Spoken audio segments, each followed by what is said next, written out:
Oke, assalamualaikum warahmatullahi wabarakatuh. Selamat pagi semuanya. Waalaikumsalam warahmatullahi wabarakatuh. Semoga sehat walafiat semuanya. Kita selalu dilindungi. Alhamdulillah. Ya. Dan mudahan tetap semangat meskipun masih kondisinya tidak stabil sekarang ya, malah tambah kacau. Oke. Ada beberapa informasi terkait pembelajaran kita. Yang pertama itu diinformasikan bahwasanya nanti di awal September kemungkinan besar kita akan mengadakan PBM praktikum. Ya. Nanti untuk yang resminya memang ada surat edaran dari sekolah. Maka kita akan coba diskusikan sedikit bagaimana strategi kita nanti menghadapi PBM praktikum kita ya. Yang jelas protokol COVID akan dilaksanakan nanti dan pembelajarannya pun ya, pembelajarannya itu biasanya kan satu rombel kan 18 orang. Nanti ketika PBM praktik yang new normal ini kita 9 orang nanti. Jadi pagi 9 orang, siang 9 orang nanti. Jadi lebih sedikit dalam ruangan karena maksimalnya cuma dibolehkan 10 orang. Namun itu baru rencana ya. Mudah-mudahan diberikan yang terbaik karena kita juga nunggu izin dari dinas provinsi dulu. Kalau tidak ada izin juga tidak bisa kita melaksanakan praktikum. Oke, itu informasi awalnya. Kemudian yang jelas juga nanti ketika praktikum kita memang dituntut nanti untuk bisa mempercepat praktikumnya. Ya, yang biasanya 1 jam pembelajaran itu cuma 45 menit, sekarang dijadikan 25 menit 1 jam pembelajaran. Jadi kita tidak banyak punya waktu untuk mempraktikkan, tapi yang jelas nanti secara konsep-konsep dasarnya akan kita usahakan lah sebisa mungkin ya. Karena kalau ditanya secara pribadi ke diri Bapak sendiri sebenarnya memang akan lebih sulit rasanya ketika belajar praktik ya, diteorikan terlebih dahulu. Seharusnya kan kasih teori langsung praktek gitu. Ya. Iya, Pak. Dan kegalauan kalian semua tentu sudah Bapak rasakan juga. Karena Bapak juga tidak nyaman dengan kondisi sekarang ini. Diberikan pun sebanyak apapun materinya, siapa yang bisa menjamin semuanya bisa memahami gitu? Ada kan? Nah, jadi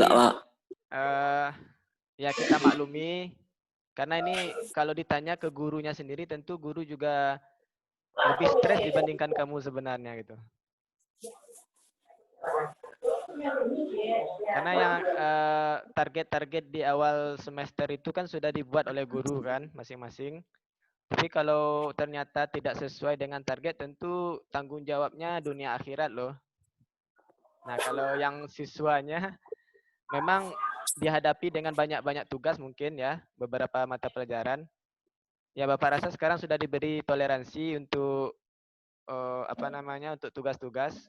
Karena juga sudah diinformasikan tidak memberi banyak tugas, cukup berdiskusi dan membagi materinya. Ya. Mungkin ada yang mau disampaikan terlebih dahulu? Alhamdulillah. Silakan bagi yang mau menyampaikan dulu silakan. Sebelum nanti sebenarnya Bapak akan menampilkan slide PowerPoint terkait dengan piranti kontrol.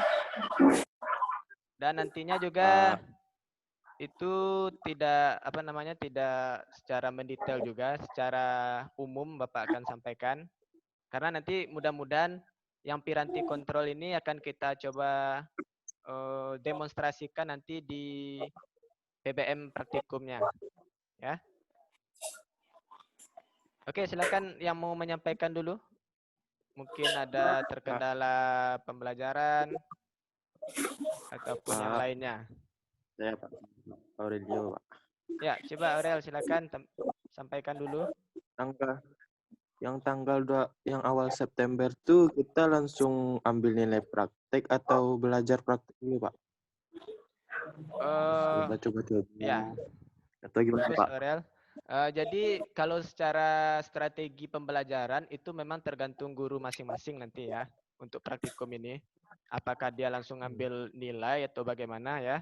Itu memang tergantung gurunya. Cuman kalau yang dari Bapak sendiri untuk evaluasi atau mengambil nilainya itu cukup nanti di akhir pembelajaran saja. Artinya selama praktikum itu ya cukup memahami konsepnya, prinsip kerjanya, kemudian mengetahui peralatan-peralatannya. Lalu nanti kalau untuk evaluasi itu Bapak tidak terlalu menekankan nanti bagaimana evaluasinya. Yang jelas nanti selama proses kita praktikum, Bapak akan menilai kemampuan masing-masing. Artinya Bapak nggak bisa sesuai dengan idealnya, karena yang Bapak berikan juga tidak maksimal, ya.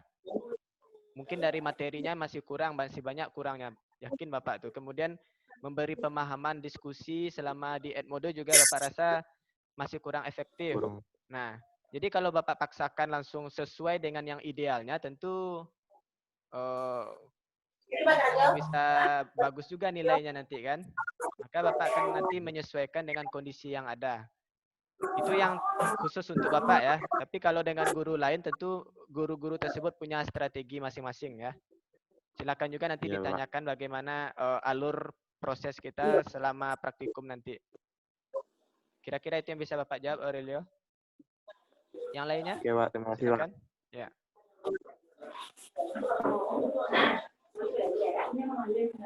Evan? Apa, Pak?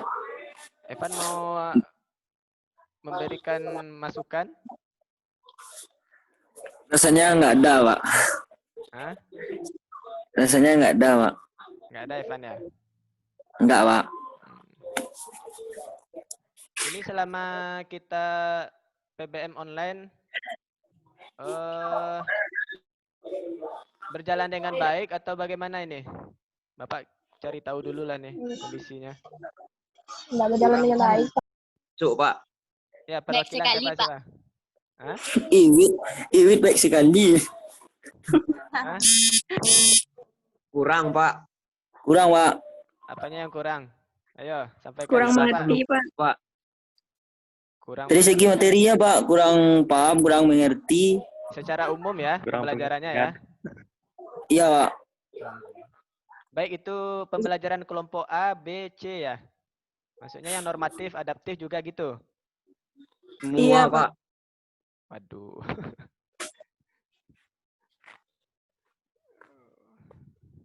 Tapi kan beberapa kali pernah ke sekolah kan waktu sebelum ada apa namanya kemarin ya, ada masalah. Sekali doang, Pak. Cuma sekali. Sehari, Pak. Sehari seumur hidup. 2 kali, Pak. Oh, 2 kali. Iwit 2 kali, sekali. Sekali, Pak. Jadi karena kondisi kan.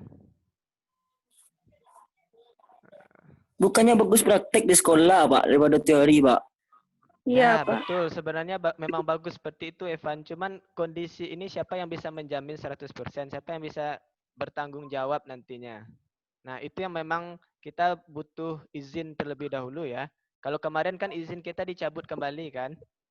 Waktu ada lonjakan yang positif kemarin. Nah, yang untuk praktikum ini sedang diusahakan sampai hari Jumat besok. Nah, makanya Bapak katakan ini baru rencana juga untuk awal September itu. Ya berdoa aja lah mudah-mudahan diberikan yang terbaik. Kalau ditanyakan idealnya bagaimana, ya memang harus praktik. Kita kan praktikum kan, nggak mungkin kan belajar sastra gitu kan. Yang harus dipraktikkan malah diteorikan semuanya. Praktek banyak juga yang udah lewat, Pak.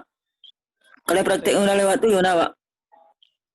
Ya, kita kan sistem blok, Evan. Jadi 3 bulan pertama ini dari bulan Juli kemarin, itu kan memang diusahakan diselesaikan semua materi-materinya, materi-materi pokoknya.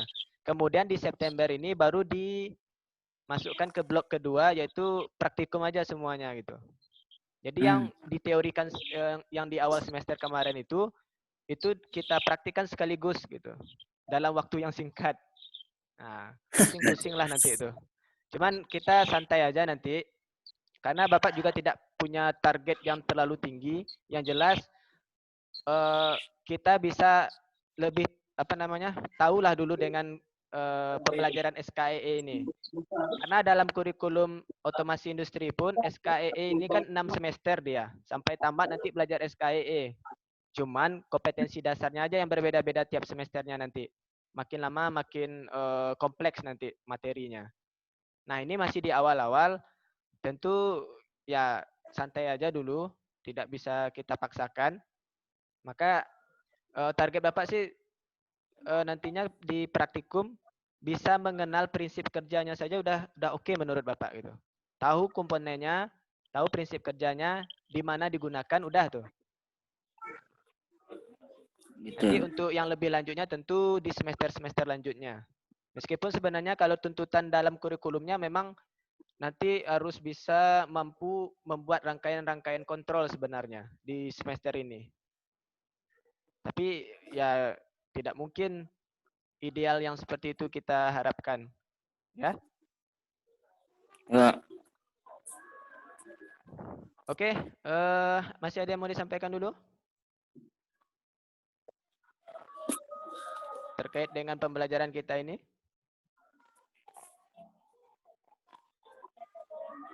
Kalau tidak, Bapak mohon izin menampilkan PowerPoint sedikit, ya. Ya, Pak. Ini PowerPoint-nya sebenarnya sama dengan PowerPoint yang sudah Bapak bagikan. Ya. Ini sudah ada PowerPoint-nya sebenarnya. Nah, oke. Udah tampil di... Udah, Pak. Udah, Nampak? Pak. Udah, Pak, udah. Nampak Udah, ya? Pak. Oke, ini kita coba bahas sedikit aja secara singkat aja ini. Terkait piranti kontrol. Nah, ini di pertemuan sebelumnya kan sudah ada teori-teorinya. Banyak sedikit, ya mudah-mudahan bisa dipahami ya. Nah, ini mudah-mudahan juga ini bisa Bapak sampaikan maksimal. Tapi kalau memang masih ada yang ragu, nanti silakan disampaikan juga nanti. Silakan diskusi juga. Oke?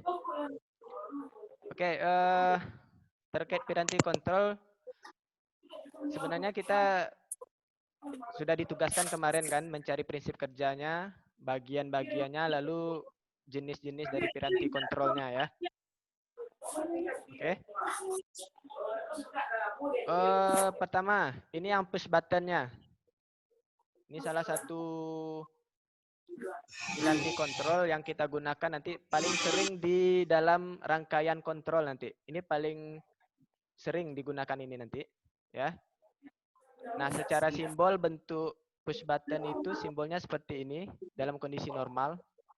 Dia ada kode 1, 2, 3, dan 4. Oke. Tolong mute dulu. Oke. Kemudian juga ada kondisi di saat push buttonnya kita tekan nanti. Nah, perhatikan. Push button ini dia punya dua kondisi. Pertama, kondisinya itu adalah normally open. Yang satu lagi normally close. Untuk push button yang jenis ini, ya, itu dia punya dua kondisi. Ketika dia tombolnya tidak kita tekan, maka terminal 1 dan 2 itu dia berfungsi sebagai tombol NC nantinya. Artinya dia terhubung. Ya. Lalu kemudian terminal 3 dengan 4 itu dia sebagai terminal NO. Dia tidak terhubung. Nah, ketika push buttonnya ditekan, maka yang kondisi NC tadi berubah menjadi NO atau tidak terhubung. Kondisi yang 3, 4 tadi, yang NO berubah menjadi NC. Nah, ini seperti tombol saklar tekan gitu ya. Cuman push button ini kelebihannya, dia bisa menahan tegangan kerjanya sampai 500 volt AC. Jadi ini push button ini tidak sama dengan push button ataupun switch yang di tegangan DC. Ya. Nah, push button ini kalau ditekan dia bagian NO berubah menjadi NC, bagian NC berubah menjadi NO.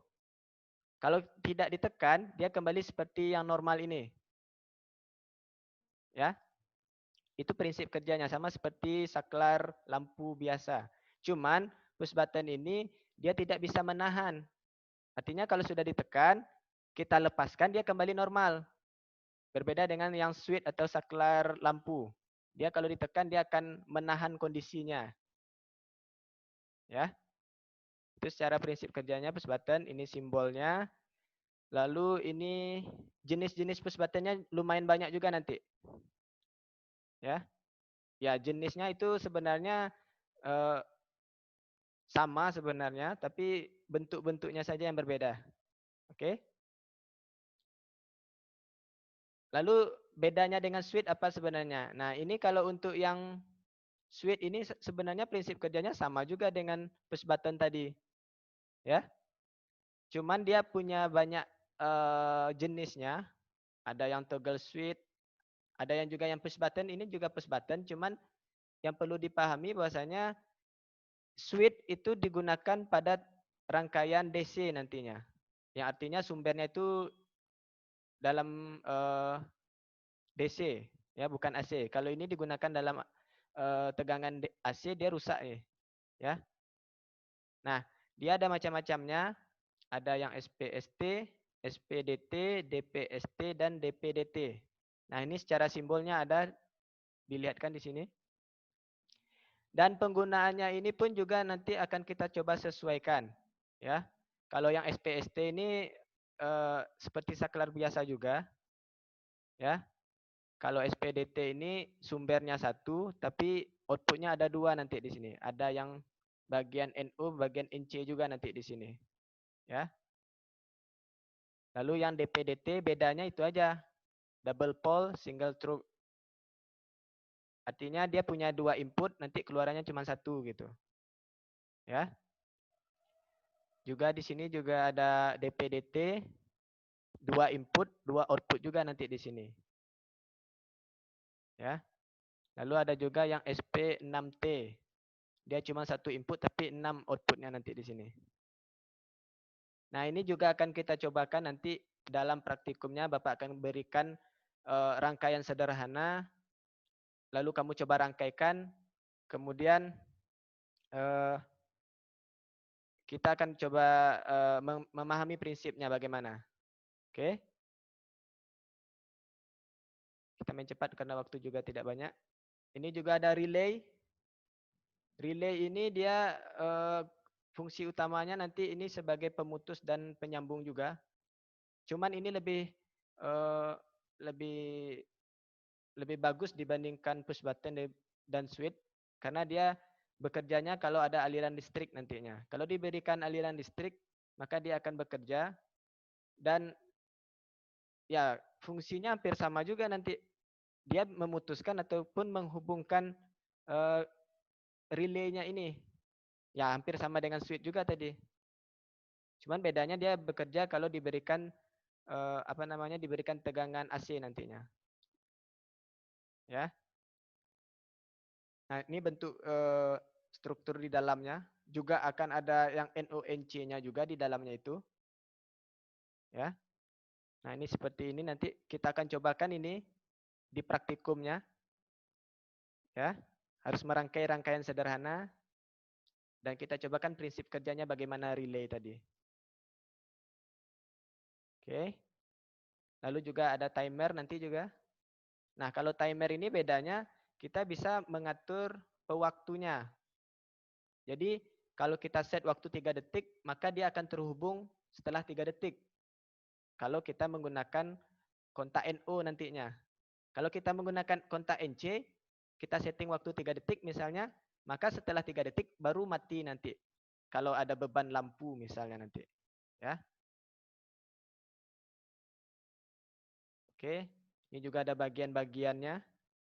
Bagian dari timer. Ini bentuk fisiknya. Ini juga akan Bapak berikan rangkaian sederhana dalam praktikumnya nanti. Silakan diuji cobakan bagaimana cara kerjanya nanti itu. Kemudian ini juga solenoid. Kalau untuk solenoid ini dia bekerjanya nanti itu kalau diberi tegangan maka kondisi di dalamnya ini bentuk di dalam solenoid itu dia ada springnya atau pernya. Ini kalau diberi tegangan maka pernya ini akan terbuka nanti. Dia akan naik turun aja ini nanti. Nah, fungsinya sama juga nanti menghubungkan ataupun memutuskan nanti. Ya. Kemudian juga akan ada ini nanti magnetic contactor. Nah, ini secara simbolnya sebenarnya mewakili bentuk fisik ini nanti. Dia juga ada kontak bantunya NONC. Kalau dia NO nanti ada kodenya. Kode digit di depannya itu kodenya 1. Itu NO nanti. Kalau kode digit di depannya itu 2, maka dia NC nanti kontaknya itu. Nah, terminal-terminal kontak ini dia sudah ada di sini nanti. Di masing-masing terminal ini yang di fisiknya ini. Dan di bodinya juga akan ada nampak kode-kode yang seperti ini nanti. Nah, prinsip kerjanya bagaimana nanti kita akan cobakan juga di dalam praktikumnya. Kalau sekarang dijelaskan pun Bapak yakin bakalan tambah bingung nantinya. Tapi yang jelas Bapak akan usahakan ini ketika praktik memang benar-benar paham dengan konsepnya, bagaimana cara kerjanya itu memang harus bisa kita usahakan mengerti nanti di ketika praktikumnya di labornya ya. Nanti slide PowerPoint juga Bapak bagikan nanti. Ini juga ada piranti kontrol dan ini thermal overload ini dia biasanya akan sepasang dengan yang magnetic contactor ini. Dia dipasangkan di bagian bawah ini nanti. Yang untuk overloadnya. Jadi dia harus pasang ini nanti. Nah, kerja thermal overload ini mendeteksi panas ataupun arus yang berlebih pada rangkaian kita. Jadi kalau rangkaian kita itu mengalami overload, maka ini akan bekerja nanti. Dia akan memutuskan arusnya. Ya. Oke, ini ada juga bagian-bagiannya nanti. Nah, oke.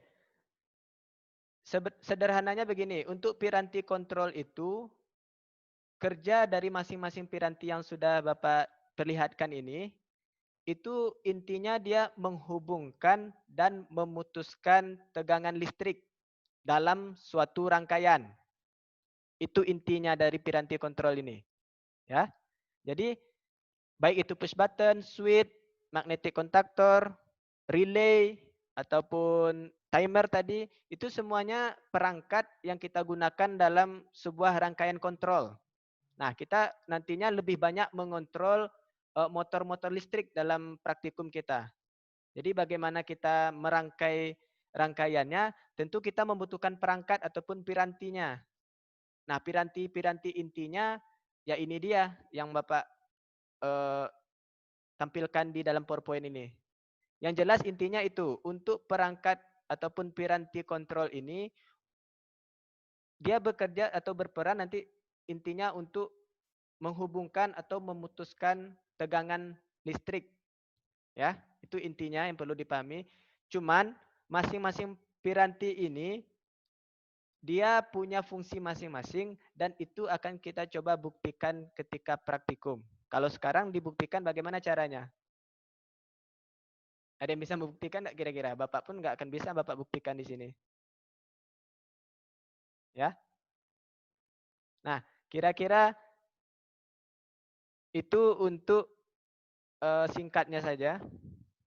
Yang akan kita praktikkan yaitu piranti kontrol itu dan itu akan kita uji cobakan. Ya. Kita akan uji cobakan masing-masing dari piranti kontrol tersebut. Oke, silakan bagi yang mau memberi tanggapan silakan. Kita punya waktu sekitar 3 menit lagi sebelum berakhir karena Zoom ini maksimalnya 40 menit. Silakan.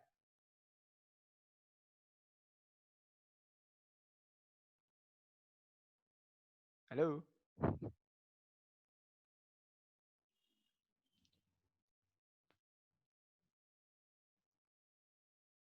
Silakan disampaikan pemahamannya.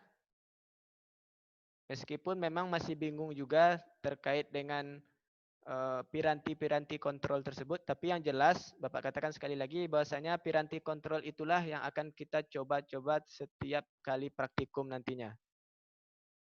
Masing-masing perangkat itu ataupun piranti kontrol itu akan kita coba masukkan ke dalam satu rangkaian sederhana saja nanti. Lalu kita akan uji cobakan bagaimana prinsip-prinsip kerjanya berdasarkan teorinya. Oke, ada yang mau disampaikan?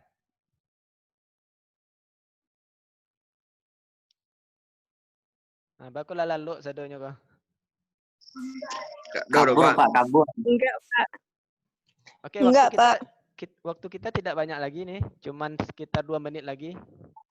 Karena Zoom kita kan tidak berbayar ini yang gratisnya. Jadi nggak bisa lama-lama.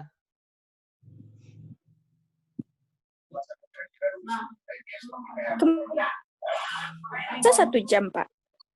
Enggak, cuman 40 menit, Dwi. Kemarin sama Pak Prihadi dan Bu Etika 1 jam, Pak. 1 jam ya? Iya, Pak. Ini yang punya Bapak cuman 40 menit. Ini aja waktu pengingatnya udah muncul nih, 1 menit lagi tinggal waktunya.